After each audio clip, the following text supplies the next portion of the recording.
Welcome to Keep What You Earn, your judgment and jargon free zone for entrepreneurs of all levels. Get ready to learn how to scale your business, save money in taxes, and create a business that grows your wealth. If it feels like the financial side of business is like eating your vegetables, well, then think of this podcast as the ranch dressing to make the process a little more enjoyable. My name is Shannon Weinstein. I'm a CPA and business owner on a mission to simplify money and empower others through knowledge. I hope this episode inspires you to take action, but remember that the information we share is for educational purposes only and is not individual tax advice. Now that we got that out of the way, let's start the show.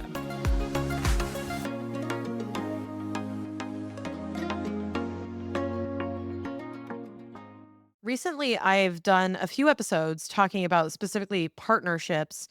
And a lot of what I've learned this year from working with a lot of partnerships in our client portfolio and borrowing from these lessons, I wanted to share a few key things with you, not just around how you pay each other or the financials, but how to have a rock solid partnership from someone who has seen a lot of them fall apart. But I've also seen a lot of successful ones. So I want to counterbalance that with I've seen a lot of stuff. I've seen some divorces, but I've also seen some happy couples.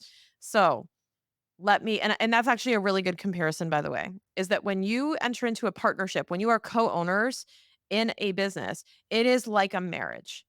It is just like a marriage. It is a commitment. Okay. It's a very strong commitment till dilution do us part. Dissolution do us part. And that's actually, I should make a shirt that says that. Till dissolution do us part. So when you're looking at a marriage, you have to be thinking about well, let's just talk about what it looks like to identify a lifelong partner in a marriage. What are you looking for?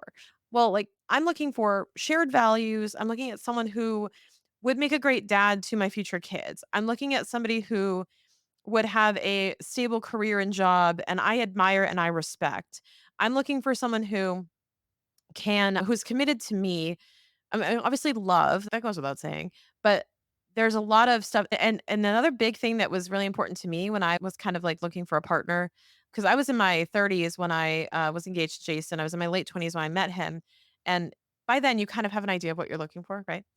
And one of the biggest things I was looking for was I was looking to supplement me. And I don't mean complete me, right? Because we always say like they complete me. I don't really believe in that, but I believe in find somebody who can be the strength where you are weak and that can supplement you to add up where you guys are the sum of the strengths of each other and you are unstoppable. So find somebody with the strong right bicep and somebody with the strong left bicep and you are like really powerful. But you have to know what that is. You have to become self-aware. So when you enter into a business partnership, one of the best pieces of advice I have is ask yourselves, what am I going to contribute into this business from an experience level, from a work level, from a leads level, relationships? Am I going to be doing sales? Am I going to be doing leadership and managing? What are my superpowers that I'm bringing to the table? Conversely, what are the other person's superpowers? And here's a massive red flag. If y'all have the same superpower, because what's going to happen is you're both going to try to use it at the same time and you're going to clash. So, what you have to agree on is even if you have the same superpower, who is going to be the primary? You don't want to be micromanaging each other. You don't want to be stepping on each other's toes.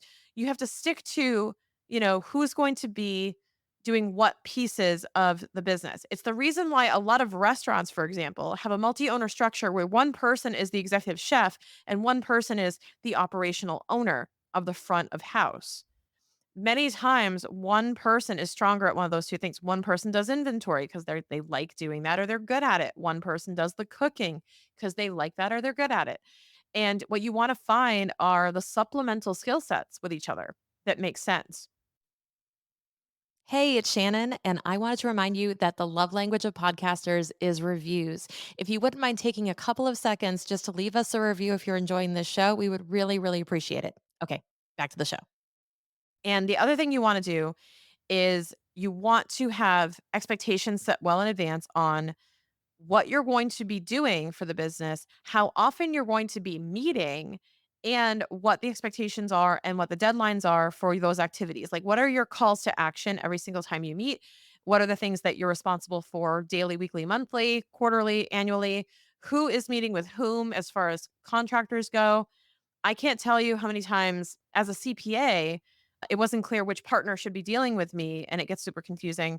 So just understand that you should have a really clear line of a job description, if you will, for each other of what you're going to cover. And I've mentioned on a prior episode really recently that we got to talk about how you get paid, right? So go listen to that episode on how you get paid, the two ways that you get paid as a business owner. But what you want to do is, as a partnership, really identify the superpowers, identify where you're going to supplement each other. And honestly, where you're both weak, agree on what the solution is going to be.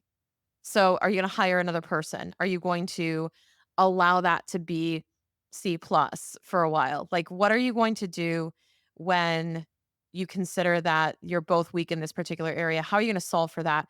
This should be part of that conversation. Like, you should not use a boilerplate template off a legal Zoom, something to make your operating agreement. This is such an opportunity to identify the things that are going to move the needle for your business and set the right tone. This is the prenup, you guys. Set it up. You wanna have a set cadence to meet for sure. You wanna make sure that you know who's leading that call, what the agenda is, the objectives, and all this. And please, if you are doing this with friends or family and you're like, "Shan, this all sounds great. This makes sense, but it's my sister, it's my brother, it's my best friend from college, it's my best man, it's my frat brother, it's my whatever, my aunt, my uncle, my dad. It's these things." Well, here's the thing. Pretend you don't know this person because it makes it even harder when they're really close to you and these expectations are not set because it's even harder to fire your sibling or to part ways business-wise with a family member. So just keep that in mind. Like pretend you're not friends or family. Pretend you don't have that relationship personally and just keep it business, keep it strictly business. And my warning to you would also be if any of this is met with resistance from your partner, then really consider if this is the right move for you. You really want to have a solid partnership agreement. I think I've emphasized that a lot lately. And you want to make sure that you're actually having these open conversations constantly about how you can add value to each other, but also how you could potentially screw each other. And that's actually kind of a fun hyperbolic conversation. If you think about the ways that you could like take different directions, write those down on paper and then write your agreement to circumvent that and to say, how are we going to avoid that happening in the future? What can we build as far as controls go to basically eliminate that possibility and make it unreasonable that would happen? That is actually a really fun activity. I recommend every partner do that, every partnership. But just remember that as you go into any sort of business and you're starting to take on employees, take on operators, take on partners, that you consider this. Find supplemental skill sets. Don't micromanage each other. Remember, have a set cadence to meet. Pretend you don't know each other if you have some pre existing relationship, and always have those expectations in writing, in an agreement laid out for you. If you follow all of those pieces of advice, I think you're going to be set up for success. One of the best decisions I made in business that saved me countless headaches was getting expert advice in HR as I started growing my team. With so many compliance requirements, especially for virtual businesses, I could never get caught up on everything I needed to learn or I was supposed to do. That's where Jackie and her team at People Principles came in with their signature HR audit for only $349. But get this, if you use code Shannon50, you get $50 off of that. So it's only $300. You'll have peace of mind by the end of the week with this exclusive offer as a Keep What You Earn listener. Here's what's included: a step-by-step self-assessment, a 60-minute strategy session with their HR experts to ensure that you're in compliance and you have a plan for getting on track, an HR template to keep all this important stuff in one place, and a roadmap of the top 3 best practices to implement right now in the next 6 to 12 months. Again, use code Shannon50 to take $50 off of this assessment. Do not miss out on this opportunity or let unintentional HR mistakes derail your business growth.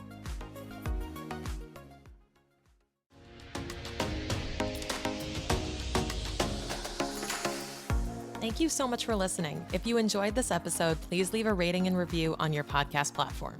This small action goes a long way for podcasters to get our message heard by more business owners just like you. Be sure to check out the show notes for links to information about our guests and ways to get in touch with me. We'll see you on the next episode.